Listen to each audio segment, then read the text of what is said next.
ഇന്ന് ജൂലൈ മാസം 17-ാം തീയതി പരിശുദ്ധ കത്തോലിക്ക തിരുസഭ വിശുദ്ധ അലക്സിസിന്റെ ഓർമ്മദിനം ഇന്ന് കൊണ്ടാടുന്നു. 5-ാം ശതാബ്ദത്തിൽ ജീവിച്ചിരുന്ന ഒരു റോമൻ സെനറ്റർ എവുഫേമിന്റെ ഏകപുത്രനാണ് അലക്സിസ്.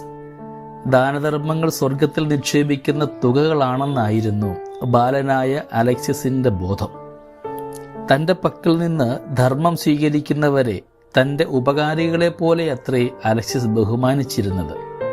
ജീവിത സുഖങ്ങളും ബഹുമാനങ്ങളും തൻ്റെ ഹൃദയത്തെ ദൈവത്തിൽ നിന്ന് അകറ്റുമെന്ന് വിചാരിച്ച് വിവാഹ ദിവസം രാത്രി വൈവാഹിക സന്തോഷങ്ങൾ ആസ്വദിക്കാതെ ഭാര്യയോട് യാത്ര പറഞ്ഞ് വിദൂരദേശത്തേക്ക് പുറപ്പെട്ടു.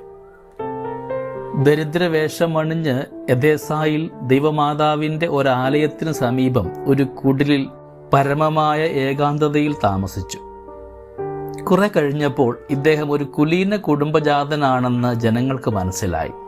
ഉടനടി സ്വഭവനത്തിലേക്ക് മടങ്ങി. ആ മാളികയുടെ ഒരു മൂലയിൽ ഒരു ദരിദ്ര ഭിക്ഷുവായി ഭൃത്യന്മാരുടെ നിന്ദനങ്ങൾ സ്വീകരിച്ച് 17 കൊല്ലം ജീവിച്ചു. അക്കാലമൊക്കെയും തന്നെ പ്രതി കരയുന്ന ഭാര്യ ആഗ്ലയെയും തന്നെ ചവിട്ടിത്തേച്ചു കൊണ്ടിരിക്കുന്ന ഭൃത്യരെയും ക്ഷമയോടെ വീക്ഷിച്ച് പ്രാർത്ഥനാപൂർവം സമയം ചെലവഴിച്ചു.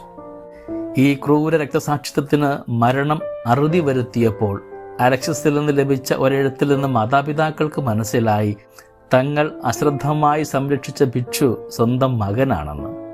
ഹൊണോറിയൂസ് ചക്രവർത്തിയുടെ കാലത്താണ് അലക്സിസ് മരിച്ചത്. അത്ഭുതങ്ങൾ ധാരാളമായിട്ട് നടന്നു.